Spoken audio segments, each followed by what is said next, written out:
guest, a very fan favorite guest of the show. We've got Brooke Jefferson back. Hey-o. Oh. Brooke, will you go ahead and plug up your social media so people can find you at home and figuring out what you're doing? Yeah, definitely. Instagram and TikTok both are Brooke_Jefferson_. So follow me. There you go. See what I'm up to. Yeah. So we were just talking about old Tom Segura and how there's a dude, I can't remember his name, but he's out there writing comedy slam pieces and they're pretty fun. So if you follow Joke World and you're really thick into comedy, go watch that because it's kind of become a whole different like film vein for comedy because since, I don't know if this happened to you, but once I got so indulged into comedy, I couldn't go back and watch what the other people are watching. Yeah. Like I can only watch like the Sopranos type of dramas or like the Game of Thrones, like the real blockbusters, but other TV shows just suck now. Oh, so like comedy TV shows or? Yeah, just like, I think we talked about this before, but I was never a big fan of Friends, but now if I go back and watch Friends, it's like someone is yanking my toenails out. It is, it's the most like... For the record, I've never been a fan of Friends. Yeah. I've always been a Seinfeld person. Let that be known. Respect. You brought that up on me because I was really trying to gang up on you in that because I was getting all like the regular, like, oh, you probably like Parks and Rec or the Friends or the Office, and you're like, no. And you're like, oh no, it's just Seinfeld. I was like, oh, we've had this conversation before. I think so. I don't think on the DCC, pod, though. not on the pod. Yeah, this is now it's recorded though. Yeah, this is news to me. Yeah. Is it? Yeah, I've never heard that from somebody like. Oh, okay. Yeah, I hate everything else, but I love Seinfeld. Yeah, respect because we've talked about this before on the podcast, but I had a roommate freshman year who watched it 4 times freshman year. The Seinfeld? Office. No. Oh, I know someone like that. Yeah, that watches The Office like. Just like they started and then they started over. Yeah. Oh God. Yeah, and I'm like the jokes don't change. Like you know that, right? Yeah. Maybe if you watch it a second time, you see something new. But hey, I'm telling you, it's pretty cut and dry. Yeah. You're gonna notice. My theory about those people is that they're actually extremely depressed. Like it's a comfort to hear the same dialogue over and over and over again.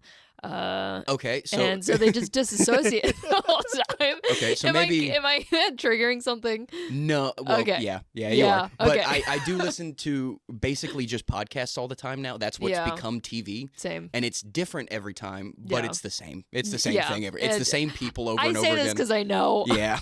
Yeah. Well, it's like a hangout. Like you're hanging out with these people. Right. Oh, don't call it that. That makes me sad. I was all on board. I was like, yeah. Mom, I'm friends with these comedy TV characters. Yeah. Oh, they're my friends. They're like it's like imaginary Kevin Smith friends. Story. Yeah.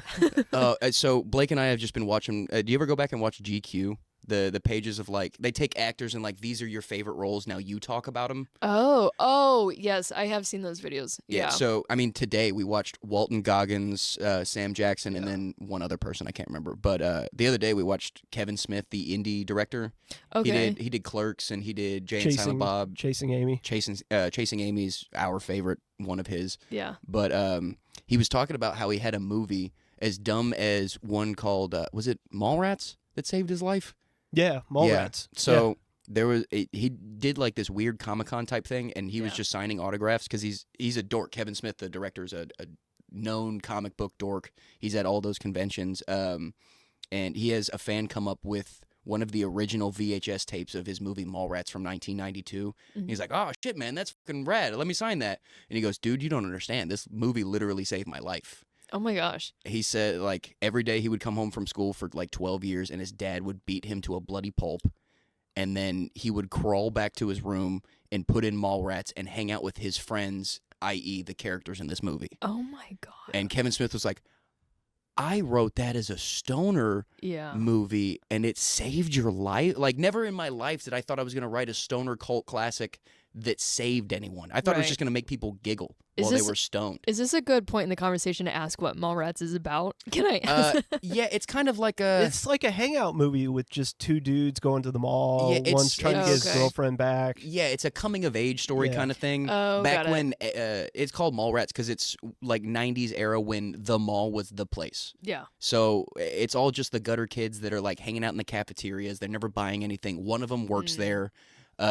The girl he's trying to get back with ends up hooking up with like the stereotypical 26-year-old that works at the douchebag suit store. Yeah. Ben Affleck. Like, it happened to be Ben Affleck. But yeah, it was his whole trilogy of movies. They're all cool because they all kind of intertwine with each other somehow. He's created a Kevin Smith universe. Yeah. And But we were talking about that because we've just got addicted to just random like that over the past couple days. But I do want to talk about this. Have you heard anything about this movie Megalopolis?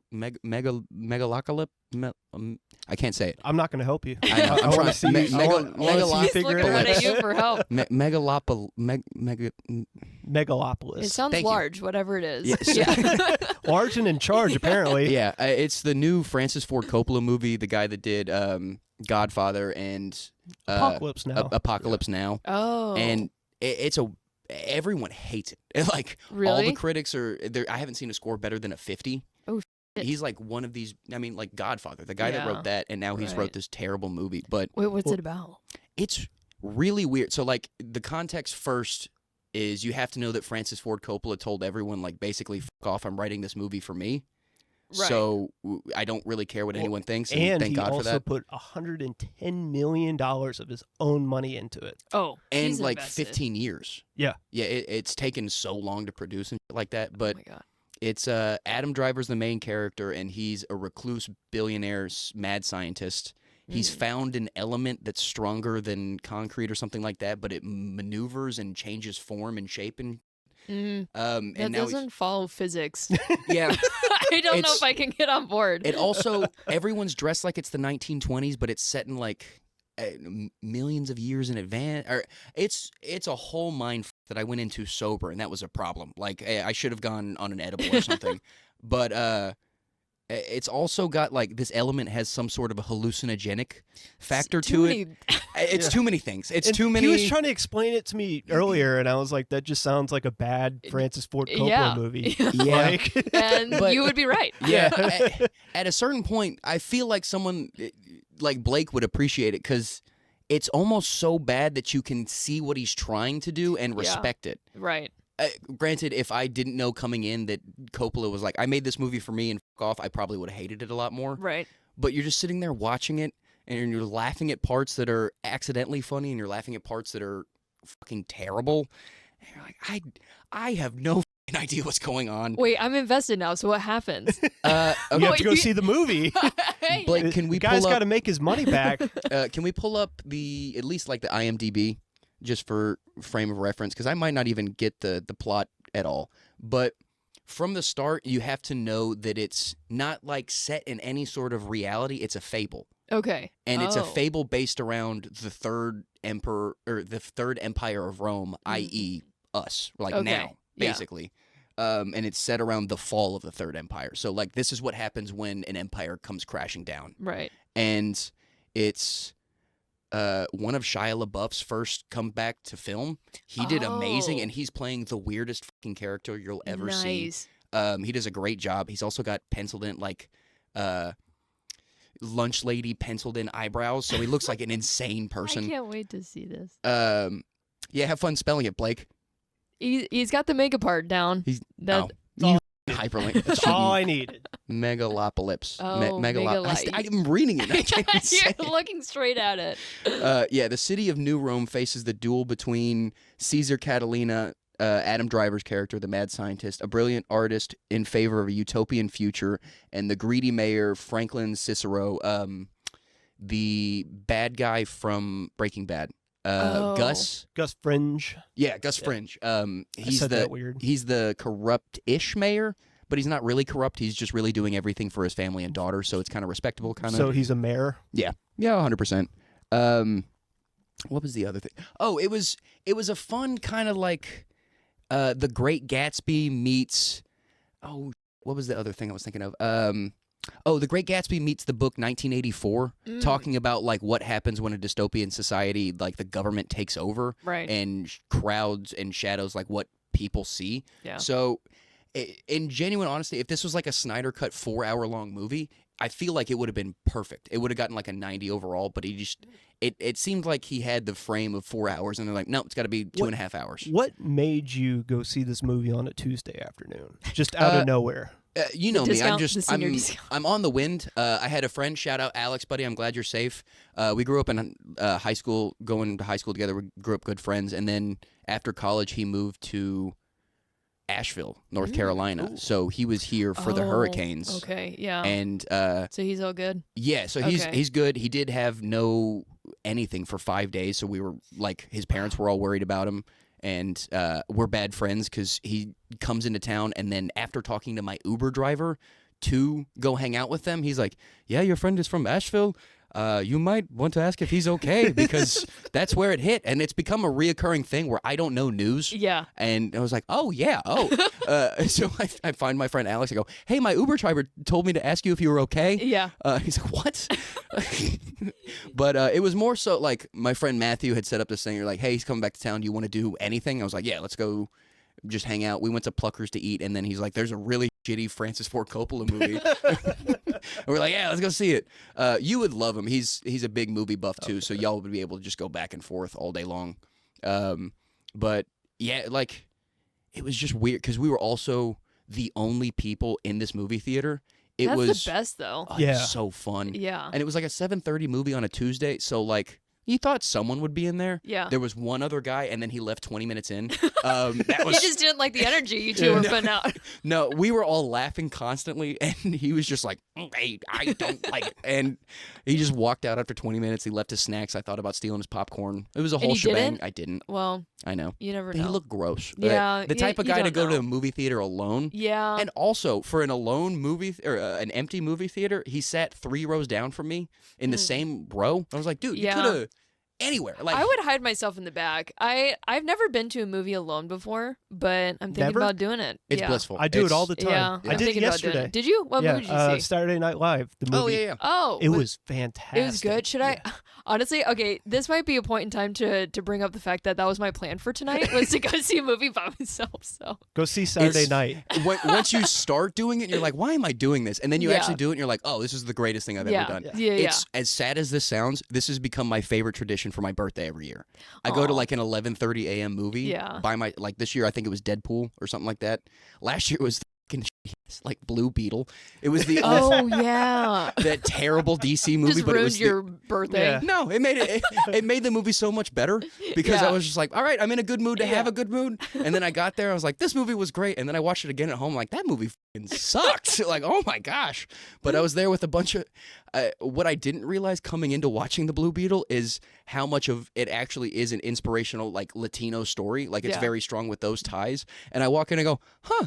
There's a lot of, it's only Spanish people in here, and it's me, and it's only Spanish people and me. And I just kept noticing, I'm like, at a certain point, like, I know it's Texas, but come on, like, I'm not racist. What is going on? And then it starts the movie, I'm like, oh, right, the main character is from Mexico. It's set in, like, Mexico 2030. It's that whole thing. Context clues. Yeah, and it's also in the day and age where you always have to have, like, a foundations thing to a movie. It can't just be a movie. Right. And I was like, oh, okay, so this makes a lot of sense. And I was just sitting next to, like, 16 children, and we were all having this fucking great time. George Lopez would say something stupid. We'd all just fucking hit the floor. Yeah. That's when you realize George Lopez is still making the rounds to the youth. They still understand it. Oh, yeah. Yeah. It's great. Yeah. He knows his audience. Yeah, his show growing up was Yeah, there was no better... with my insomnia, I wake up at 4 a.m. to this day still. And usually I can go back to bed, but when I was a kid, it was always just like, well, George Lopez hour, here we go. It's funny, that song is like synonymous with that show. Like every time I hear that song, it's George Lopez. Yeah, George Lopez. That is beautiful marketing. Yeah. They did a good job with that. Could either of y'all named the band that has that song? I'm going to say no right after that, because I know myself. Damn. This all rides on you. Yeah. No. The name of the band is War. Yes. Damn, I knew that. You'd probably, like, it's one of those things where someone like us might know, but, like, that's just because we're too hyper-fixated on just content in general. I have it on my playlist. Oh, I do too. Yeah. Yeah, I like to feel like George Lopez. Of course I do. When I go to a trampoline park, are you kidding me? That's the only thing I listen to. And how often do you do that? Once a quarter. Okay. Yeah, figure that out. Yeah. Turn into your corporate mind, Blake. Yeah. Just flip 4 the game times on a you. year? Yeah. I want to go to a trampoline park. They're fun. Yeah. They're fun, but once you get, like, I want to say older, but I don't want to because I'm only 24, but that is pertinent to the information. Once you get even a little older than 16, you almost have to pee every time you get on a trampoline. Interesting. I remember, like, my mom used to try and do fun stuff with us when she couldn't, and she got on the trampoline. She's like, I'm going to pee. I'm like, I thought she was making a joke. She's like, no, I'm like... I've heard several women in their 50s say that phrase. Yeah. And I'm petrified to have children now. Am I just... No, now I go for it. Like, if I found out I'm around a woman who pees when she laughs, it's... If you don't have a wet seat, I'm mad. Like, like, I want you to pee right now. That's the only way I know I good. Being a female comedian is... That sounds like the hardest job in the world. You write the funniest joke of all time. You can never do it. I'm gonna pee. Here, you do it. They just had to edit around it on your comedy special. Oh man, that reminds me. I was doing a shark show, and I put my vape in my pocket, which I never do, just because I don't want anything in my pockets. Right. And I think I was doing a 7-minute set or something, and by the end of it, I'm like, man, my pocket is getting hot. Like, why am I having like a leg stroke? Like, what is happening? And I look down at the very end of my set to catch it, and there is a huge like hole. Not a hole, excuse me. It's burning like a liquid stain in my pocket because it's just going. Like the button was being pressed. Oh. And it's a huge wet circle in my pants. And I get off stage and go, everyone just thought I peed myself. Everyone just thought I peed myself. And like, just for one last fuck me, it couldn't have been like upside down where the pee stain was down here and just like giving myself something. Like, he peed his pants, but maybe he's got a huge, who knows? No, it was just like in the middle, like on the zipper. It was like a 6-year-old. Yeah. Like, oh, I peed. And then Shark was like, what was that? And I was like, I thought everyone was saw me pee my pants, dude. I didn't pee my pants. But now I'm sitting in the back of the club having an ice cube just rubbing it off. Yeah. And as people are leaving the show, I'm like, I didn't pee. Yeah. I didn't pee. Thanks for coming. I didn't pee. I just... Yeah, there you go. There you go. The beauty of the situation also is that now you don't have to go to the bathroom. You just pee in your pants, you know, and no one would ever know. Yeah. Once you do it once, you've already broken this. You're the guy that pees his pants. It's kind of the most efficient way to relieve yourself. Yeah. I think I'm the pee yourself comic. Someone's gonna laugh at that. That's someone's vein of comedy is some guy breaking his mind and peeing on stage. Yeah, there's gonna be a female comic that's really gonna want to be your partner because then she can pee and and laugh at the same time. There we go. Yeah, that becomes a different show at that point. that's like when you the should show shop that in Vegas, not DFW. Not Amsterdam. Oh, wait, yeah, Amsterdam is down there in the red light district. Yeah, with or OnlyFans. Why pick a location? Yeah, I'm more of a brick and mortar type of guy. Okay, I respect it. Yeah, I respect it. I want my people to come and see me. Yeah, I don't want them to just find me. Have you heard about these comics that are putting material on OnlyFans for money? Yeah, have you guys heard of that?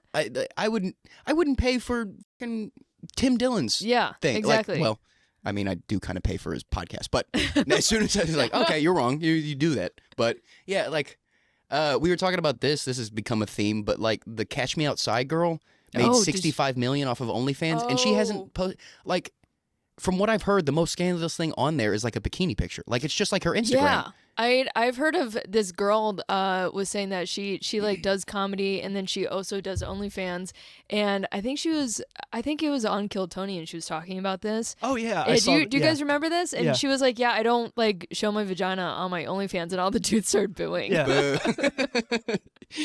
Yeah. So well, I mean, you said it on a couple podcasts ago, like the whole phrase, like, we're gonna have a new generation that is raised on butthole money. Yeah, like, so like that's how they get their generational wealth, is through their mothers showing their ass. At some point, that's gonna be old money. Yeah. So shout out Sarah Tolomesh. That's Joe List's wife. She's fucking hilarious. But she dropped a special. But she was like, I mean, the Cash Me Outside girl is gonna be able to give millions of dollars to her children. Yeah. And like like one guy looked at your chocolate starfish, and now you have money forever. Like, that's fucking insane. That is so sad, especially for me as someone that's built a career on an education. The fact that I can't do that for my children. Yeah, you just got to give up. Yeah, I'm just going to leave them a couple bucks and say, figure it out, Sorry. When did capitalism just become the most depraved? Yeah. Like, that's not how capitalism was supposed to work. Yeah, exactly. It was supposed to just be the driven, not like, I'll show anyone my tits. Why not? Speaking of showing tits, so... we have no notable alumni at my high school yet. I'm coming, Byron Nelson. You suck it. I'm gonna be a comic, and you're gonna put me in there. But we have one, and she's not allowed in the alumni as well. But everyone remembers her. Wait, who is this? Her name was Julia something. I can't remember. But do you remember a couple years ago during the World Series when someone flashed behind home plate? It was like 4 years ago, I think. Wait, is this something we can Google? I hope so. Blake, go to Twitter. Twitter, Reddit. We've done it with wherever you can find it. Yes.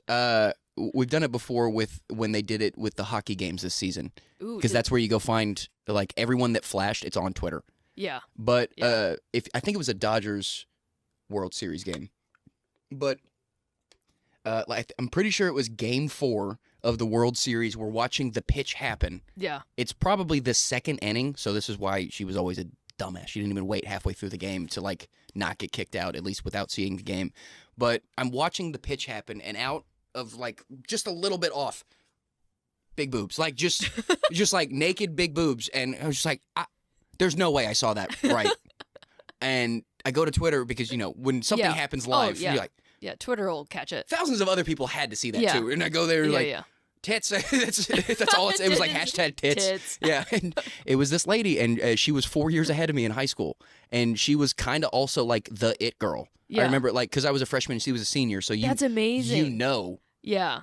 You're like, oh, Julie, like she's the hottest girl in school. Yeah. And then fucking 4 years after that, I'm in college and I go, I know those tits. I know those tits. She said hi to me once. I know those tits.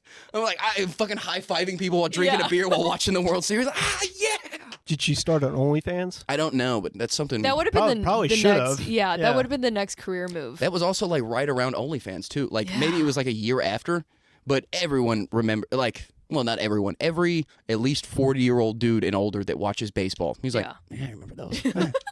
I'll never forget those. That's why I stayed with my wife. Tits. Yeah. Well, I just saw the Hawk 2 girl has like a net worth of $12 million now. Are you serious? Yeah. Because I know that she started that podcast, but so you got some competition. Now. Yeah. You got to come up with some sort of catchphrase. I've also said incredulous shit way worse than spit on a dick on this podcast, and no one said anything about that. I know. Which, by the way, spitting on a dick, that's not original. Yeah, she might as well have said, if you ain't 280, you ain't a lady. Something my friends have said at me in the lunchroom for years. She did it with the accent. Yeah. That's what it was. It's because she was a pretty lady. Oh, that too. Yeah. And it just happened to take off one night over Twitter. That was the other thing, is it had hundreds of thousands of views in a night. So she did something right, and it was just catching a wave. And then she moved to Los Angeles, like right after all that. Moved to Los Angeles, and now like she's best friends with Whitney Cummings. Yeah, which is fucking lucky. If I could spit on a dick and suck it, and then go meet Whitney Cummings, I would just to meet her, not even to be friends. Yeah, I have done 2 out of those 3 things, and I still haven't been given my career. You'd really suck a dick to meet Whitney Cummings? Probably. She seems cool. Yeah, it's 2024, Blake. Get out of your phone, no mine. Yeah, some other women can get away with getting free shit. Why can't I? I'm just as depraved and broken. Okay, yeah. Just don't go to Harry Hines. I love how you said broken in there. You just had to add broken. Well, duh. No. Am I going to see tits? Can I get tits on TV? I was looking. I couldn't. All I found was a grandma. Oh, well, if she's got those 2, Yeah, honestly, Blake, that's kind of better than good tits. Yeah. Because there's a sense of curiosity with what that looks like. No. Why'd you scroll away? Why'd you scroll? Because there's a better one up here. But she was so old. No, there's a better one of the old lady. Oh, the same old lady. Okay. All right. I'll trust you. Why did the internet get rid of this video evidence? I don't. This is something everyone should know. Oh, is that it? Are those? Oh, wait. That's the old lady. Lit elderly lady flashes Dodger Stadium crowd. Of course, it's a Dodgers. That's a fucking legend. That really only sucks for that old lady's grandkid. Yeah. Specifically grandson. Right. Because I don't know about your perspective, but if your grandma flashed her tits at a World Series, you'd be like, yeah, go grandma. Yeah, I'd be like, I don't know. If that was my grandma, how would you react? I would feel a way about it, but she also kind of sort of raised me a little bit early childhood. Yeah. So yeah, there'd be a sense of me that would be like, you know what? I like her. She's got gumption. Yeah. I think I would have hoped she would have done it at a cricket game, so I would have never seen it. You couldn't have ruined a different sport for me. Okay, so did you? Maybe don't try Dodgers. Maybe I was wrong about that. But World Series type home plate as well.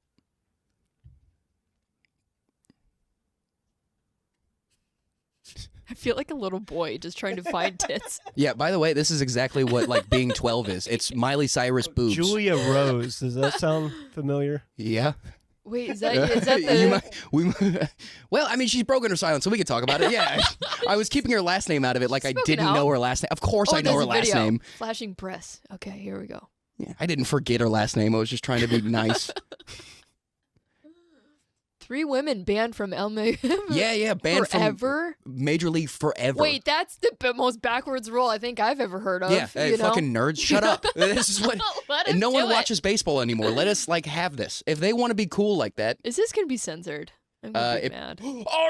Wait, did I miss? So Blake, if you go back, it's the yellow top right here. Oh, I see it. That's right. She went with a friend and did it. Oh wow, that's a good friend. Yeah, that's cool. Oh, they put the black bars on there. Oh, so we can even play that. I Yeah. think. Unless belly buttons really get someone going on YouTube. Oh, there's probably somebody. Oh, it was Houston, Washington. That was the year they cheated too. That's No, it wasn't because Garrett Cole was on the team. Okay, you're right. I know baseball. Yeah, you do. Surprisingly. Yeah. Welcome to the Dingbat District podcast, where I know, baseball inaptly podcast. named this podcast. Yeah. They should make baseball trading cards with this. You know how they put significant moments from the game. Significant moments. Baseball. Yeah, I gotta put a word in. You know? Or I'll even let you take this one, like we were talking about in the living room. The guy that fell at the Rangers game, as a memorial card, make it all shiny and placky. Yeah. They make it a 101. What you should do is you should make a Dingbat baseball card and put Paxton on there with those tits photoshopped on exactly. Yeah. It would also be hilarious if you did something like getting me thrown out at third. Yeah. Or something like just like getting fucked. Or like there was one time getting fucked in the dugout. There was one time, I know exactly what it is. When I was a kid and I was playing baseball, and this will be the only time my mom and dad are happy I share a story on the podcast, but this one was fun. We were playing T-ball, and at the time when you're playing T-ball and you're a catcher, it means you're bad. When you get older, it means you used to be bad, and now you're probably just not great. Yeah. But when I was younger, I was just bad, and there was a kid that fouled off a T-ball, a ball that doesn't move, straight up in the air. And I knew that, even at T-ball, you're like, if I catch this, he's out. So I'm trying to, find it, right. and it comes down and hits me right in the forehead. I couldn't find it at all. And, I do remember, I didn't fall down, or it didn't go high enough to hurt that much or anything like that. But I do remember a silence, and then just one faint, and I have no idea who that was to this day. I was just like, if that was my parents, that's way worse. Oh God, it probably was. I know. I know, it's so bad. Yeah, I don't think I could be like a parent at the Little League games because I would just be making fun of them. Oh yeah. Like the comedic timing of some of that shit. I couldn't help myself. Knowing me now, especially after having lost my cat this morning and Blake seeing me lose my mind like that, as being the guy that threw out these parents, I would be the guy that get thrown out of the game. Yeah. I know that for sure. What the fuck are you doing? He's 6. You're like, you're right. I'm sorry. I know. I shouldn't have had tequila this morning. That was the biggest problem, is you figure out how many of these moms are just getting turned at 8 in the morning because they have hottie toddies. My mom did that. She would sneak in red wine in a fucking one of those insulated cups. Yeah. And she'd be drinking wine. So that's how you be a parent. Yeah. Okay. Yeah, you just You're just lie. drunk the whole time. Yeah. Okay. You're not a good person. Yeah, no. You're just cheating. Yeah. I mean, I did just find out, speaking of my grandma again, when she was watching me a lot of the time, I thought her house always smelled of cigarettes. Yeah. And I'd never seen her smoke cigarettes in the house. Yeah. But I would see her go sneak out by the shed and go smoke a cigarette. Oh, that was nice of her. Come to find out, those were wacky Tapaggy cigarettes. Yeah. And now I come home to weed. Oh. Willie Nelson. Yeah, that's how she was getting by. Your grandma was cool. She was probably the one that was at the Dodgers game. I would have, now looking back, knowing my Mimi, I would have had to eventually accept it. You're like, yeah, that's her. She almost fucked Willie Nelson. That's Mimi. That's Mimi for a fucking T. That was a great joke whenever it had its run, when you were telling that joke about your grandmother. Spencer's? No, not Spencer's. Willie Nelson. Oh, yeah, that one was only fun if I could finish it by saying selfish bitch, which at that point, it just felt cheap. That was the only way the joke felt like it worked, was I always said, Willie Nelson could have been my pawpaw. And then I trail off and, selfish bitch. And then I tried to go do it at Backdoor. I was like, oh, yeah, this doesn't hold any weight without selfish bitch. Yeah. Well, I tried once and it did okay with me calling her a prude, but that's such backdoor humor. Yeah. Crazy. He called her a prude. Yeah, but who doesn't want to be somewhat related to Willie Nelson? Yeah. I agree. Especially now, like, could I just imagine hopping on a tour bus? You're like, Yeah. okay, where are we going, Papa? All right, we're going to fucking Arizona. Or I was gonna say, I imagine Arizona. Go to a sweat lodge or something. Do an ayahuasca. It always has been funny to me how much the general sense of entertainment hasn't really liked weed or liked promoting weed unless Snoop Dogg or Willie Nelson is in it. Well, like, or Martha Stewart. Yeah. Don't forget about her. Now she's up there in the weed culture. Uh-huh. She's made those fucking long neck lighters with Snoop Dogg. Right. They've had sex. Oh, for sure. You That think was gonna be my Snoop next and- point. Really? Yeah. They've had to. And I think Snoop's married, but I'm almost certain that they've had to have sex now. Yeah. Because you know Snoop. Would you watch that? Yeah, 100%. You would? Yeah, I mean, I never watched Tommy Lee and Pamela Anderson, like, even for the sexual of it. It was because I knew Tommy Lee and Pamela Anderson. That you watch it because, like, I know these people. Wait, the sex tape or the show? Yeah. No, Okay. it's sex tape. Yeah. Wait. Oh, the show. I've heard that's good. Dick as big as Yeah. Are we? Can I get an estimate? Like inches? Probably 10. Yeah. Oh my god. 10 with a Prince Albert. Wow. What's a Prince Albert? That's when they have it in, like, the head of the penis. Oh. So that's also I'm not gonna say that. that's also hilarious. Like a dude thing to do, like a party magic trick. And he's like, Yeah. "You want to watch me pee out of a different hole in my penis?" you plug the normal urethra, and then it comes out the bottom hole where it's the piercing. He's like, "Isn't that fucking neat?" And he's like, "No, you can pee around a corner. That's weird. I don't like it." I watch too many things. I need to stop watching. That one like kind chronically of online. Yeah, I consume content like it is the only thing I have. I'd opposite. I deleted the Instagram app like off my phone. Smart. Because I would just sit there and just scroll all day long. I've gotten lucky to where I'm at a point where I can get on TikTok a day out of the week as just like a consumer for TikTok, and I'll be on there for hours. But it's not every day of the week anymore. It's like smoking crack one time Yeah. a week. Yeah. Yeah, but it's not like OnlyFans. Yeah, that's true. If OnlyFans was smart, they'd be like a meth model where they'd give you one free taste. Yeah. Yeah. Yeah. Like, just let me see what I'm bargaining for, even if it's Right. just like what we were talking about, where it's just like you in your Instagram pictures. Yeah. It's like, I'd love to see you in a sweater. Like maybe if I see you in a sweater and you look great, that's exactly what the fucking prerequisite. Yeah, Yeah. window shopping. Yeah, Yeah. rubbernecking. Exactly. I saw this story about this lady that she had to take her kids out of school because do you know what I'm Because talking she about? was an OnlyFans model, Yeah. and they were getting bullied horrendously. Yeah, and so she had to take him out of school and they had to transfer. Yeah, imagine Yeah. having a hot mom and thinking that was bad Yeah. enough. Mhm. Now your mom is getting railed and everyone knows.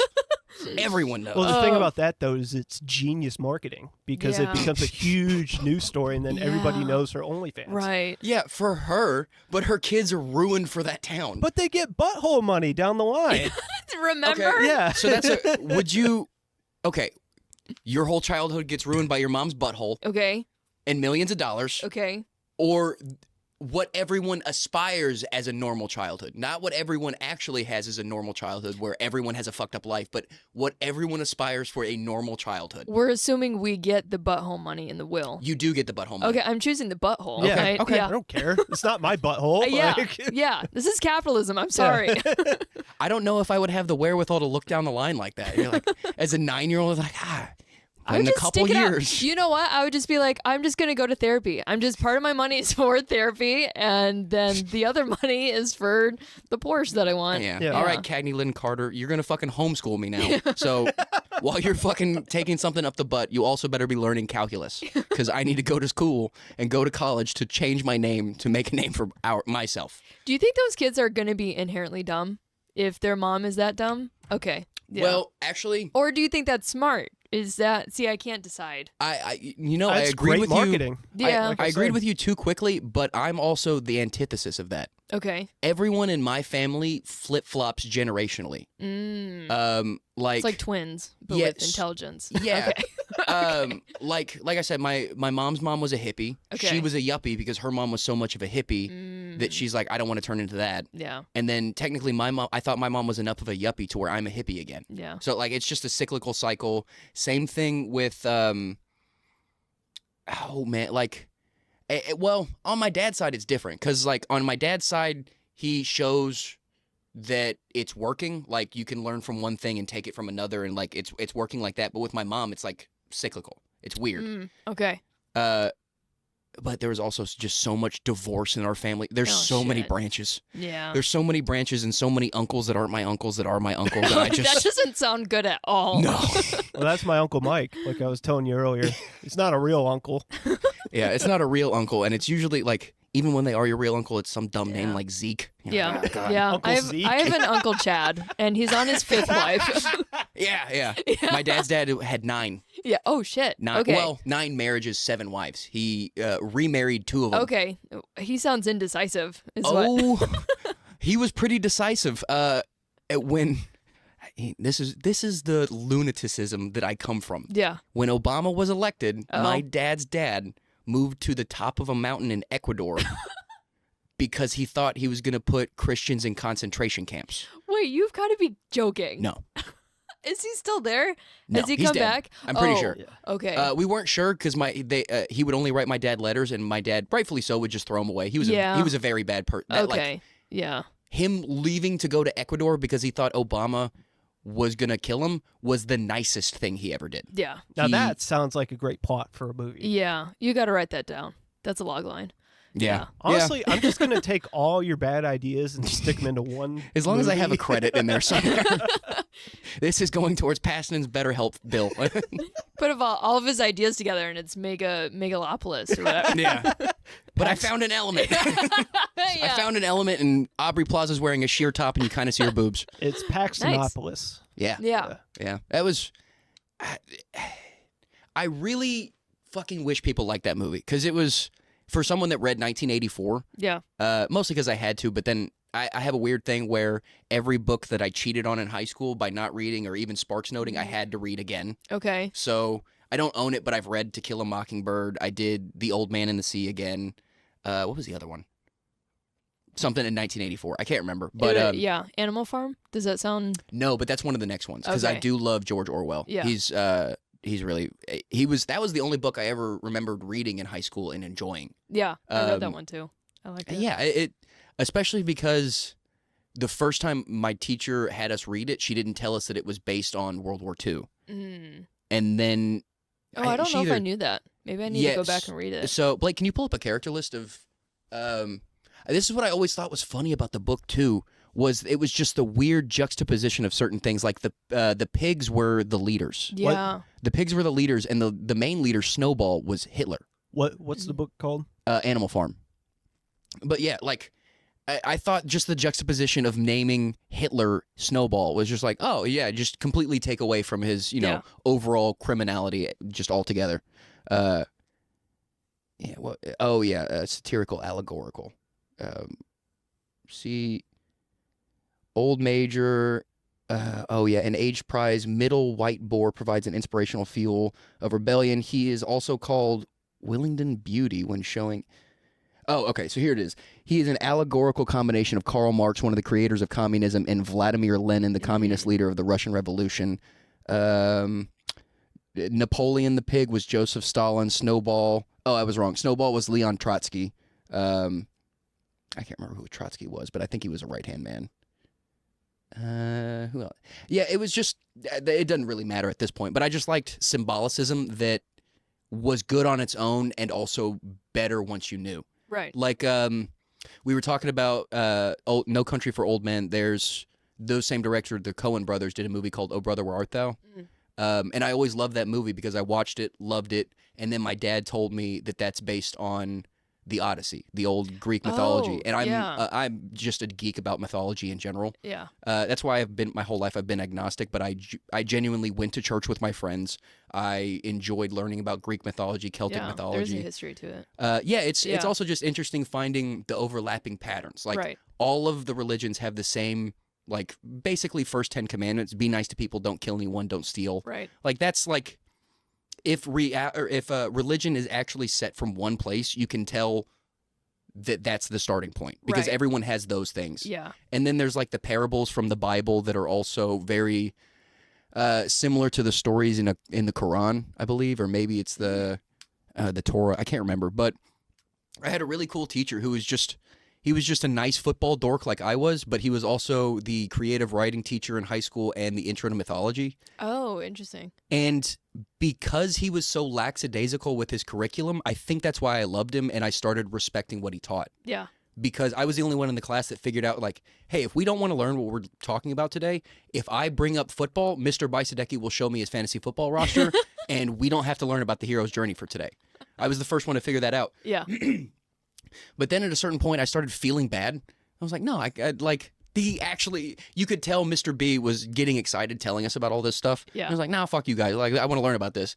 And it was to the point where, like, hey, we don't want to watch Star Wars today and hear how that's the hero's journey. Like, you don't want to watch Star Wars? Shut the fuck up. Like, what? Everyone wants to watch Star Wars. Yeah, it was just like, you just don't want to give it to him, basically. Yeah. You don't want to, like, show that the teacher gotcha. Yeah. And you just don't want to do anything. Yeah. Yeah. That class was school. fun. Yeah. I liked certain aspects of school. Like, once I had a teacher that I respected, Right. like, there's been just really very few in my life. Yeah.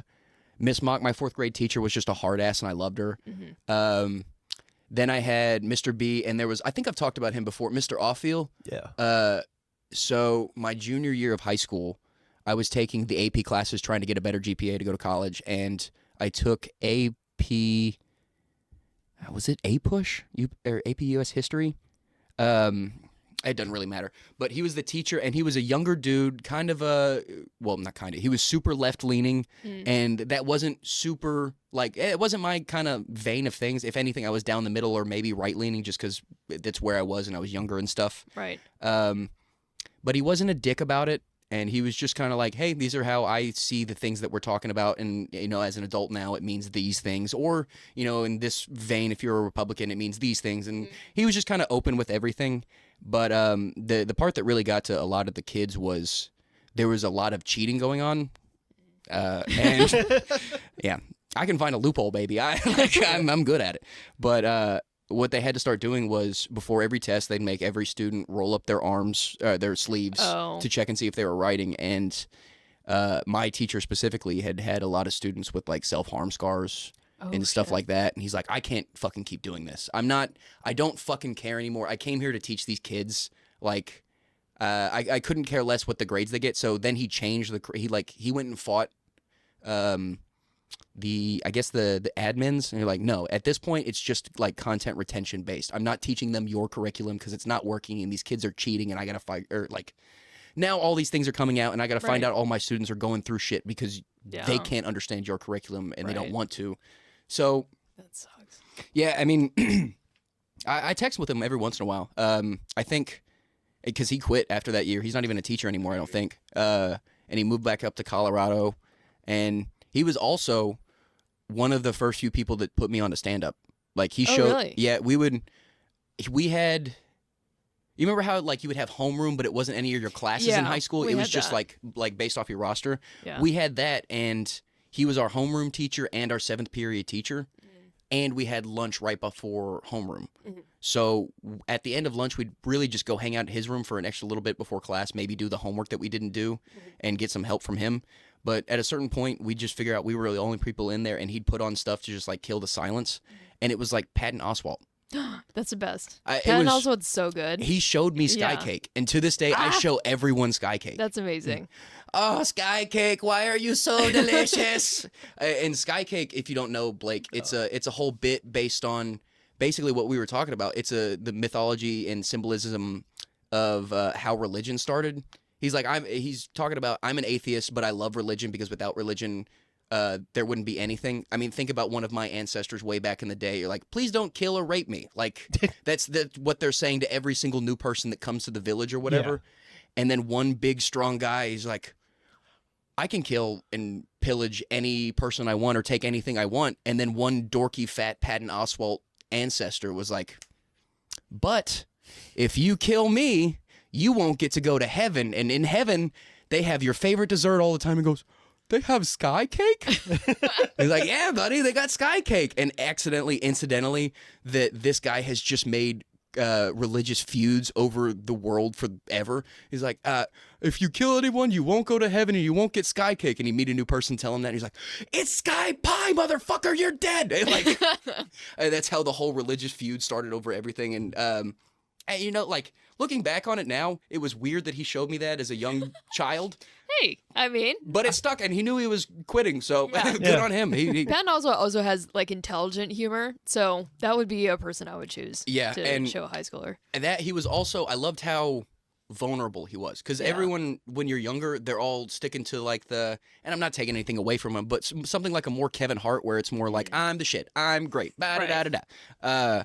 And that's what my friends listen to. I'm like, y'all, that's annoying. I don't like this shit. And he's like, I'm a little boy, man. That's me. I get that. I know that. And then when he really got me was, did you watch his special Annihilate? I think I've seen it. It's been a little bit. Yeah, so that was the one that he did right after his wife had passed away. Oh, that's okay. I remember that one. Woo! Yeah. I thought that one was Talking for Clapping, but that's a different one. Okay. Oh, man, I forgot about Talking for Clapping. And then Appetite for Creativity or something like that. He also, like, it's weird, but every time he has a special, the song that he walks out to is a song that ends up on my playlist just because of his thing. Like, he always picks good music, which is just random, but I liked it. Yeah. And, like, so now he also noticeably only walks out to female singers. Oh, so, interesting. Like, he walked out to, like, a 90s punk all-girl band named The Ets. The Ets or The Crown, I can't remember, but it's just a punk-ass, it's a fun song. And it was just like, for years, I spent years going over like Reddit and IMDb and trying to find this one song, because when it kicks in, they don't tell you what the name of the song is or anything like that. It doesn't credit it in the album. Yeah. And I was like, I gotta find this fucking song. You can Shazam it. Did you? I tried, but he starts talking too quickly. Oh, over damn. That's the worst. Yeah. He starts doing his job too fast. Yeah. I did that. I forgot to bring it up, or we forgot to bring it up on the last episode, but we're gonna bring it up on this one. You know the song "Pocket Full of Sunshine"? Yeah. By Natasha Bedingfield. Yeah. I've got a very fun joke that I love doing right now. That I think that's the saddest song of all time. Blake, will you look up the lyrics to "Pocket Full of Sunshine," please? Oh, I can't wait. It's based on the lyrics? Is that? Yes. Okay. So, like, everyone remembers the song as being, like, a fun, cheerful song. I did the same thing. I found it. It just came on in my playlist at one point. I'm like, I have "Pocket Full of Sunshine" in my playlist. All right. And it came on, and it was just actually slaps, man. It's amazing. I still love the song, but I actually started listening to it like an adult for the first time. Yeah. And the lyrics are fucking wild. They tell you one other thing. So I've got a pocket full of sunshine. I got a love, and I know that it's all mine. And everyone's like, oh, this is a nice song. I always thought it was about, like, love or, like, young love or something like that. Right. The next line, do what you want, but you're never going to break me. Sticks and stones are never going to shake me. Then there's the chorus, take me away, a secret place, a sweet escape, take me away to better days, a hiding place. This is actually the saddest song of all time. This is a cry for help if I've ever heard one. It's a new joke that I'm doing. I did it last night in Rose City, and I'm pretty sure this song's about heroin. Like, I can't unhear it. And if it's not about heroin, I need to go to a Narcotics Anonymous meeting. Imagine if, like, Johnny Cash covered this with, like, you know how he did Hurt? Yes, dude. Wait. Because then where she's saying, like, it changes slightly, and she goes, I got a pocket full of sunshine, I got a love, blah, blah, blah. Wish that you could, but you ain't gonna own me. Do anything you can to control me. You can't control me. What the fuck? Yeah, so that is heroin. Yeah. That's what I was gonna say is... for it starting off like me thinking about a relationship, I didn't even think about it being an abusive boyfriend before I went heroin. Yeah. Like, she's talking herself, and, like, or it could be both, you know? It really could be. Yeah. Now that I'm thinking about it, it could be just one big metaphor for everything. Damn. But I like... Oh my God. Paxton, you are onto something. There's a place that I go that nobody knows where the rivers flow. And I call home, and there's no more lies. In the darkness, there's light, and nobody cries. There's only butterflies. There's only butterflies. Yep. But she sings, there's only butterflies in a super high pitch, like Sia, high pitch, like a oh my God. Like when she goes up there. Yeah. And you're like, wow, that's talent. You're not listening to the fucking lyrics at all. Damn, the sun is on my side and takes me for a ride. I smile up to the sky and it'll be all right. The sun is on my side and it takes me for a ride. See, that was... Oh my God. That was the part that really got me, is that's really where it sounds like she's talking to herself, like, you can do this, no more drugs, you're getting off. Yeah. And beforehand is just like a whole ode to, like, God, drugs are awesome, but I'm done. Like, I can't do this anymore. This woman staged her own intervention to herself. And the sad part about this is she's got one other song. What is Unwritten. it? Unwritten. That's also a sad. Yeah. Is it? Can we look up the lyrics to that one? We do need to. I loved that song when I was a little I haven't girl. dissected that one. Did you see but, that new movie with Sydney Sweeney, that rom-com? I haven't seen Glenn it, Powell? but I know of it. Yeah, that song is in there. They're all singing it. That's God. the song of the movie. And they movie. probably have no idea they're singing. But yeah, so it's really, she's got multiple songs, obviously, but everyone only knows these two, and then she fell off the face of the earth. Yeah. So she maybe have lost. She might have lost her battle with heroin. This poor lady. Okay, yeah, this will work. And I couldn't even start singing this one if I wanted to. I am unwritten, can't read my mind, I am undefined. I'm just beginning, the pen's in my hand, ending unplanned. Staring at the blank page before you. Open up the dirty window. Let the sun illuminate the words that you cannot find. Reaching for something in the distance. Okay, so where's the sad part? Feel the rain on yours. No one can feel it for you. Only you can let it in. No one else can speak the words on your lips. Drench yourself. Dude, this is about cum shots. No, it's not, Blake. Don't do that. This was also, I'm pretty sure his name was John Stanks, wrote the last song. I bet you money that John Stanks wrote this one too. Dude, that's a great name. Unless he's a gay man. John Stanks. John Stanks just run around Hollywood writing all these manifestos about drugs. As much as this one sounded like it was going to be the sad one, this one sounds more hopeful. Wait, I really respect John Stanks, like his MO. He writes these horrifying words, and then he just gets some cute little blonde girl to sing it, make it sound like some British blonde and no lady. one knows what's going on. And he makes millions and millions and he's of dollars. just in his trailer in in the valley somewhere, just he's shooting up. We were talking about that beforehand a little bit with Benny Blanco, how it came out where from 2005 to 2012, if a song played in a club, there was an 80% chance it was his beat. Damn. He writes all the biggest hits. All of them. Yeah. And at a certain point, you're like, how are you still coming up with shit? Yeah. And where is it coming from? He's a genius from because what he's I ugly. understand. That's what being ugly does for you. If you have a unibrow and you aren't Carl Anthony Towns. Yeah, Selena Gomez is onto something. We all were second guessing. Frida Kahlo was a great painter. There's a reason. You have to be good at your craft. Yeah, maybe you can play him in a movie. Frida Kahlo? No. Please, don't I was also going to say Salma Hayek done a good enough job. Don't take that away from her. Well, I was telling them too. The guy that wrote Britney Spears' songs. He's just that's who we're some talking about. Swedish guy. Oh, really? Yeah. Britney didn't write any of her songs. It's some Swedish asshole that's paid billions of dollars. That's crazy. Yeah. Wow, that Swedish man is going through a lot. Yeah. There's Hit me, also- baby, one more time. Yeah. And Toxic. Yeah. That song. That's crazy. That's kind of like when everyone found out that Beyonce doesn't write her songs. Yeah, when that was a big deal. Oh, who did she lock in her basement? Beyonce? Yeah, Wait, Jay-Z and Beyonce are kind of connected to P. Diddy, right? yeah, it's coming out that Everybody they're Everyone. everyone's been calling them Illuminati for a while. Yeah. Or whatever the shadow government term might be. Yeah. I'm starting to actually think that I was like, okay, now you're just grasping at straw. Beyonce, are you Yeah, Queen Bee? No, right. shut up. Oh, yeah. I should get my money back. I paid $300 to see her last year. Did it not knowing I was supporting a pedophile, Yeah. Yeah, good Yeah. luck with that one. Yeah. That and oh shoot, I want to say it was Sia or something like that. That she would pay Sia to come write songs, and beforehand, you're like, you can come stay in my house, and then by the time she got there, it was in her basement in a locked room, so she couldn't have anything to do but write songs for her. I mean, I respect the grind. And then there was what was I watching where this all came out? But there was an old R&B singer from 1996. I can't remember her name, but she died in a plane crash. Oh, Ashanti. Oh, yeah. Yeah, Ashanti. Yeah. R. She was Kelly's. also no. This was Ashanti was Beyonce's writer too. Yeah, but she was married, or she was with. My bad. Yeah. I jumped the gun on that one. But she was writing for Beyonce, and then the thing is, she said that she was getting done with that. She was done writing for Beyonce, and then her plane And then crashed. Beyonce killed her in a plane crash.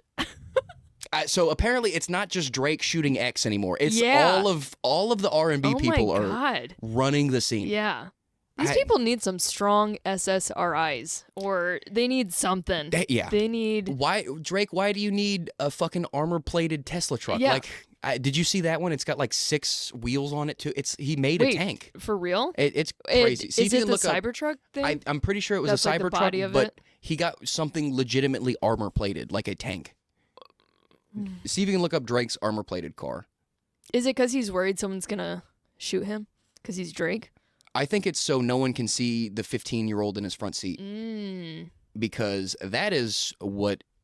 Like, did you see that one that broke from, I think it was like 2014 at a concert? He pulled a girl up on stage, and he asked, how old are you? And she said 17. He goes, man, you're going to get me in trouble. Well, that was the thing. And then he still danced with her and grinded on her. Well, that was the thing. He was like hitting on Millie Bobby Brown whenever she was like 12. I heard about that. Yeah. Because they would like text back and forth. Oh, yeah. Okay, so that was the car. So it wasn't a Tesla truck, but it was something similar. Oh, shit. And yeah, the Millie Bobby Brown thing was like, he was calling her regularly on the phone and saying he missed her and like they were best friends. Like, right. You're a 45-year-old man. Yeah. You have a son that's closer to her age. Stuff. Yeah. Yeah. But yeah, this is his fucking Jeep that he made, and it just so happened to coincide with him being a pedophile now. Funny enough. Oh, we won free $10. Hey, wow, look at you, Blake. Awesome. You can spend $10 now on I got a virus. But yeah, so this was also the same day that everyone found out that he's got a compound ranch in Texas too. Oh, that's down near Austin. So like everything came out. You're like fucking 2 weeks before Diddy and all that. I mean, I've been saying for years that I think Diddy killed Tupac and he orchestrated theory. the Biggie. Yeah, that's always people have been talking about that for years. It's just Diddy's been so rich and famous that just kicked all this shit under the rug. The old thing that I don't think is as true anymore, but I think it's still in part true, is that Biggie went like bitching about Tupac to Diddy, and Diddy's like, "I'll take care of it," and Biggie's like, "Okay." Yeah. And then he hired someone to go gun him down on the street. Wow. Yeah. That's so crazy. Well, and now we're getting back to rap beef like that too. Like, yeah, I was so surprised there wasn't shit like rappers gunning each other down over Drake and Kendrick when that was happening. Did you guys see the thing about Megan Thee Stallion and Nicki Minaj? Did you guys No, are they beefing? Yeah, they like beefed for a little bit, and Megan Thee Stallion, like her song Cobra is about, or is it Cobra or is it his? But it's one of those 2 songs that she released, and it's a diss track towards Nicki Minaj. And then Nicki Minaj like released shot her in the foot. Bigfoot. Shot her in the ass. But then her diss track came back out and it was Bigfoot, and it was about Megan Thee Stallion getting shot in the foot. And it's the worst diss track I've ever. It's like not intimidating whatsoever. Yeah, she sounds like a psychopath. Like, honestly, God. Yeah. Well, that and then Eminem dropped his hit or miss album. It's just it's 50-50 at best. It's really not that good. But in the best, I think it was Houdini. He dropped a song about Megan Thee Stallion getting shot in the foot, and she was trying to beef with him. And I was like, first thing, you don't beef with Slim Shady. Like, that's not how that works. Yeah. He's the only white guy for a reason. Yeah. Like, he's got a movie about it. Yeah, that's a great movie. 8 Mile. Yeah, made me proud to be from Michigan. Not gonna lie. Yeah, we can do it. Yeah. All the way up there. 8 Mile, bitches. Yeah. Even though I was nowhere close. Well, that, and on top, she was getting mad at her. Like, all he said was like, I'm going to shoot you in the foot like Meg the Stallion or something along those lines. You're like, what are you mad? Like, that happened. That just that's real happened. facts. Yeah. You aren't going to do anything to Slim Shady that you think you can do. Yeah. But, you know, then oh, wait, no, that was Cardi B. But have you been keeping up with the Cardi B and fucking, oh, shit. Is it Quavo? Offset. Yeah. Because he keeps cheating on her. He can't stop. He keeps cheating on her, and then she cheats on him once, and he turns into a little boy. Wait, for real? Wait, what was his latest story? That happens. I mean. Yeah. So, type in Offset freak out Cardi B. There's like footage of him outside of his home talking to like his mom about her cheating on him, and the mom is like, "Yo, you just gotta let it go." And then he like throws his hands up and starts throwing like a middle school. Typical Diggs. male behavior. Oh, NFL. Oh, Stephon Diggs. Okay, Stephon, there you go. I'm not gonna get mad. Is it Stephon's? Is that his baby? No, I think that's hers because she was. She just had Offset's like 3rd baby. Okay. Yeah. Oh, they aren't gonna fucking find the video. Darn it. Wait, Blake, see, go up and click on the video tabs, because if it's there, I can find it. So it's gonna look like video cam footage from basically like a floodlight outside of his home. Oh man. If you find it, you have to send it to me. I know. I've got to find it now. But basically, he just like starts. It looked like he asked his mom if he can get a thing of Oreos, and she said no. And then he just like, it was like rolling on top of his car and on the ground in his driveway. What did he expect was gonna happen? It was just some narcissism shit. Like, I can cheat on you, but if you do it to me, you're a bitch. Yeah, like, yeah. That's what? Yeah, you can't turn around and do the same exact thing. Oh, just flawed logic. Ugh. Isn't this always... They're chaotic. They've gotten back together like so many times. Oh yeah, broken up. It can't be any worse than Blueface and his. Did you ever? What was his name? He was a very bad Chicago rapper. I couldn't stand his shit, but his girlfriend and him would like constantly throw fists at each other, and it was a known thing. Yeah. I think her name was like Chastain or something like that. But she would start swinging on him and just throwing full-fledged, not holding back at all punches, and he's like, stop. And then there's video, it's just like, he just fucking chunks her, and no one is getting on his ass about it. Like, everyone just knows, like, yeah, that's just her. Oh like, my God. At a certain point, we're just going to let him do whatever because she's the worst. Why do those people do that? Why do they stay in those relationships? Like, you got to get out. They do it for the love. Yeah, I guess so. That's love. That's what they say. Yeah. I don't know. There are certain people That's above that just my pay grade. Yeah. there are certain people that are doing that until they find the one. Yeah. Like, that's gonna happen. And Yeah. then there are also ones just like, I do it to myself. Yeah. I know. Part of me is, as I said that, I'm like, Brooke, come on. Yeah, you know it. You've done you like it. Yeah. Yeah. You like having to earn them back every week. It's like a cat. It feeds my ego, you know? That's why we like cats. We feel astonished. Yeah. We're like, oh, they're... Yeah. Yeah, we're cuddling. I did it. It's I a love can do thing. it. Yeah. Oh, God. We were talking about this the other day. Like, I've got 2 cats now, and Yeah. I used to be a criminal. Like, what happened? Like, I don't know what... Like, This I is went the to most therapy interesting for arc. a little bit. Yeah. We should make a skit out of that. Yeah, that's dude. funny. We I was gotta start almost doing. I We gotta know. start doing skits. Well, we just got to really like start writing TikToks? scripts. Is that what you guys are thinking, or just like writing scripts? I don't know. We'll see where it goes. I feel like if we started writing a skit, it would be fun, but I never thought of myself as doing a skit type of guy. Yeah. I mean, that's what's gonna get you like FaceTime and blow this thing up. That's what I'm thinking is because Yeah. of Gillis, it's the new thing. Like, Gillis has Yeah. made skits the thing. It Right. used to be crowd work clips with Matt Rife. Then Yeah. he fucking fledged his audience and got plastic surgery, and now Shane Gillis is the guy. And my thing with skits is I don't know how long skits is going to last. It's going to be fun, but we could just do it for fun. I don't think we're going to catch on at the right time. But, you know, it'd be fun to do. Like, I also want to do it for testing to start writing movies and shit. Like, Yeah. we talked about that one. Well, now that my project fell through. Yeah. Now we're just doing it for fun so you don't fucking quit. That's what I'm doing over Christmas. Is I'm gonna finish 2 scripts I'm working on. Are you going to finish the one that he backed out of and try and No, finish that's that on going your to own? the trash. Okay. I'm never, ever, ever looking Oh, at that no. script ever again. Did you have someone pull out? Yeah. Like, Yeah, shit. and not in a good way. Yeah. To be honest, I don't even think he was ever in. I think he just lied to you from the jump, Yeah. buddy. Well, That that's the sucks. part that pissed me off because Yeah. like I was friends. Like I'm friends with them, so like I took his word for it. Yeah. And like you don't lie As to a you would. friend. Right. And like I told, people in my life about it, and everybody was happy. Yeah. And it's like, oh, now I gotta go fucking tell them that. Oh, like, shit. Yeah, and bamboozled me. Yeah. you can cut this out if you want to, but this is what really caught me, is we've never talked about this, you and I, like this, but Blake comes in and goes, I told my dad, man. Yeah. And my dad's never happy for me. Oh, Yeah. And now he's got to sorry. go back and backslide on that. Yeah. Like, That's rough. That person should. yeah. Has he apologized or talked to you No, since then?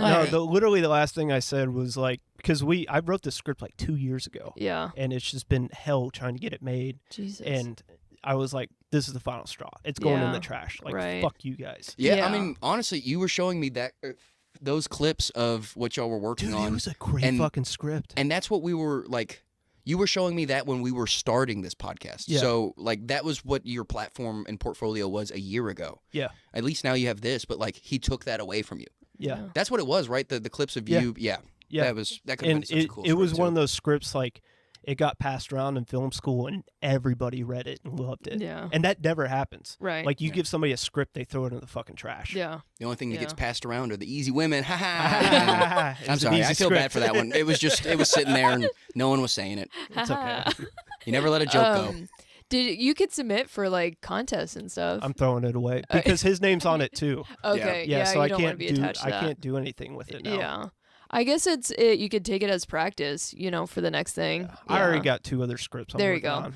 Yeah, that's honestly something that I'm thinking about. Well, not thinking about, but doing is writing like screenplays in my off time because, I really love stand up, but I feel like I approach it so technically that like writing, like for screen or like a script for like performance Right. is maybe more my path. Have you ever tried and gone? And I know you said just one thing, and I'm giving you the exact opposite. But have you ever tried to go do a riff show? No, not see. I personally like. I think I could be good at that at some point, but I just need to build up the confidence to like. Yeah, I get like, that. try that. The first time I did it, it was a lot. But Yeah, because I have done. Sorry, I didn't mean to interrupt you. no, but you're fine. It's this whole podcast. No, I'm like, I'm sorry. I'm Pocket sorry. full of sunshine. I'm sorry, fucker. I know he hates me. No, I hate editing you. There's a difference. Yeah. I did a crowd work show and I just completely froze. Like I did not know how to like catch up in the moment. And the thing around here is, and I put none of the people on the flack trying to do it, but the crowds here aren't ready for a crowd work show. Yeah. Every single time I've seen or been on a crowd work show, Yeah. the crowd wasn't ready to answer any of our questions. Yeah. Oh, fair. Oh, and Yeah. like then you talk to them and like, what do you do for work? And you're like, business. You're like, all right, I can Well, tell yeah. if 3 more questions, I'm still not going to get anything out of you. Right. So I'm going to Then skip you're to the wasting everyone else's time because they're just Exactly. sitting there bored. next. Yeah. I mean, for being fair, you got to be kind of quick to, Yeah, go and I'm back dumb. and I know what forth. you're saying. No, not you, but the Texas crowds. They're kind of Oh, fucking right. stupid. Yeah. Yeah. Well, because I hosted at like not in like a showcase that was in the side room. I hosted like a couple weeks back and it was such a weird energy because I first and foremost like Kinsey was running the lights and she had to like get the whole crowd to shut the fuck up before like I went out. So it was already like a rowdy crowd. Yeah. And then I walked out there and I was like, hey guys, how's it going? And the crowd was completely dead. They didn't answer me. And then come to find out there was a huge group of guys like off to my right. And I was like, what's going on with you guys? And they're like, well, it's a bachelor party. But his girlfriend called off the wedding today, but we decided to like just follow through with the bachelor plans anyway. Oh, and the fucking fiance dude went out? Yeah. Dude, what the fuck? It was a mix of like frat broery with like sadness from like the wedding getting called off. And I was like trying to play into it, and at some point during the show I was like, well, like we'll get you shots or whatever so you can like drown it out. And he was like, I've been sober for 2 years. All right, well, like, fuck oh. you, guy. It's like, well, Maybe I you're can't- the problem. Yeah. That's I why can't she win left. anything. Well, did I tell you what happened to her? Oh, Yeah, the yeah. slut comment? Yeah. Yeah. What? I was there. Did you not hear that? No, what happened? Was it slut or was it whore? Oh, Okay, maybe so it was an before we go iteration into of this, one we of those. probably need to cut this out just for her sake, but I think or maybe even bleep out her name. But I think she actually told it on the podcast. did she? Yeah. Remind And maybe me of it, I like, had to cut that out. I don't know. maybe a brief little synopsis, but I don't remember this at all. She got Yeah. called a slut? Yeah, at a crowd whore. work show? Yeah, no, not just no, a it's regular during show. a guest yeah. spot she was doing Oh. at JCC. Fuck, I remember this. Yeah. Yeah. No, that was Oh, crazy. God, that was awful. Yeah. It's been, it seems like things are coming back to a little bit of a hot point. Like people are getting upset again. Like Well- they're forgetting again that it's just a joke. Yeah. I don't think I think all these crowd work clips from like Matt Rife and all these people, I don't think it's helping because I think that's what people are seeing. Right. Yeah. And they're like, oh, I can go to a comedy show and participate. Like, Right. I have to go to the comedy show and, say fucked up things as a comedian. It's Yeah. like, Yeah, and as someone who likes to talk to the crowd, I still hate crowd work clips because not only does it make every comic think they should do crowd work, yeah. Right. but it also makes every crowd think that that's Exactly. the format. Expected. Yeah. Yeah. And I mean, I even did it last night at Rose City where Nikki was on before me, and he had a guy that kept like, and I told him this before, like, hey, they're gonna positively chirp. Yeah. Like, they're not trying to be rude, but it's gonna fuck you up at least once, and it happened. And Nikki, he came at it a little abrasively, but it worked out really well. And he's just like, stop talking, and then he went right back to his joke, and it almost just like was like a parent, like, stop, and he went right back, and it was great, and then I got up and I was like, hey, man, I like talking to the crowd, but you're going to talk to me on my time. What's your biggest fear? And that's been my favorite lead-in because I wrote a bit about a fear, and, it's a shitty joke. I should probably stop doing it, but it at least gives me an opportunity to let the people get the fucking talking out when they're a talkative crowd. Yeah. And, this probably isn't advice for every comic, but there are a lot of comics that just need to realize that, like, it's their show, too. Yeah. Like, you might be on and doing your material, but they paid to come to the show. Well, that's why I had such a hard time managing that crowd that night, because I think they were wanting crowd, like, they didn't want to sit and listen to material. Right. And then, they were talking during everyone's sets, and so I was trying to manage, and I was like, hey, can we just like understand that this is like a comedy show, like can we just respect and like not talk? Right. And then the energy just got all fucked up because they like felt disciplined, like they were in school or something. She's gonna yell at me. Yeah. So I was like, well, fuck, I don't know what to do. It was the stereotypical, like, can we see Brooke in the office? Ooh. Like, oh. No, like, I've done this once, and I was surprised that it worked because I could have gotten my ass beat, very rightfully so. Yeah. But, well, where was it? Oh, it was at Sharks, and it wasn't Sharks' fault. I'm going to say that first thing. It was just these guys got too drunk too quickly.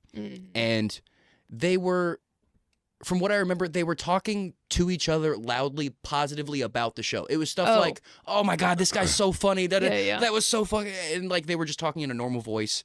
And at a certain point, I was like, I'm not going to say anything to them because they're having a good time, and I don't want to ruin that energy or even walk them. Yeah. But it was 3 women at a 4-person table, and I was like, okay, I got a little bit of cord, and I just went and sat with them. I was just like, they'll shut the fuck up if I sit here. Yeah. And I was just doing my jokes to them. Yeah. I almost felt like I wanted like a Virginia Slim, like a gay cigarette to just have emphasis talking with them. Just like a catty gay guy just sat down with them. You get that Audrey Hepburn like cigarette holder. Yeah. Did they stop talking? I don't know. I went upstairs to smoke afterwards. Oh, okay. Yeah. At that point, I washed my hands of the situation. That's not on me anymore. I tried. Yeah. Just run away from the situation. Yeah. Yeah, because, and this sounds shitty, and I've said it a couple times, and people have gotten it, and people have also gotten offended by it, and I understand. But if we're really good friends, I kind of don't want to watch your set. Yeah. Because I've seen it already, unless it's something new. And you'll never be funnier to me than when cameras are off and no one's around. Yeah. And that sounds like I'm saying like everyone's saying horrible shit. And you're like, no, we're just trying with shit. Yeah. We're trying new shit, and sometimes something lands, and sometimes something's hilarious because it did the opposite of land. You're like, did you just say that out loud? Yeah. That's why I don't know if you guys have had this, but all my coworkers, like, especially at my job now, like, are begging to come to see me, and they don't get it. Like, I just keep making excuses for why I didn't invite them. But, like, because like, we all know, like, something horrible could happen, and then they don't understand that, like, they're gonna feel bad for you forever, and they're not gonna let it go. Yeah, and just I like, can't have I have one little stutter, and it's gonna fuck up, especially if it's in the first 30 seconds. If I stutter, it's just gonna be a terrible set for the rest of the time. Well, because I don't know if I've probably told this to you before, but when I hosted at DZC in December of last year, and it was. It's a long story. It happened. But I got out there. I think it was the second show that I was doing that night, and I was hosting, and I come out and I grab the microphone and I go, "What's up, Dallas?" And then the crowd did not react, and I was like, "What's going on?" I was like, "What's going on?" And then I looked down, and the cord had fallen out of the microphone, and I was like, "Oh." So I literally, like, this is happening live, you know? So I grab the cord and I'm like trying to jam it back into and it's like not going in. And I'm like trying to joke and the crowd's just sitting there like with like eyes are so wide. And I like was so close to calling the IT guy like down from the And then You couldn't finally figure I out where the got it. pens went. Yeah. Help me. Everyone like gave me the sympathy clap of like, yay, she did it. It was so embarrassing. Oh, I've had one of the sympathy claps before, and Yeah. like, thankfully they were cool and on my side. Like they were, Yeah. it was just a good night in general. Right. But they gave me the sympathy clap, and I just go, "Oh, shut up!" Like, I should have said that. Yeah.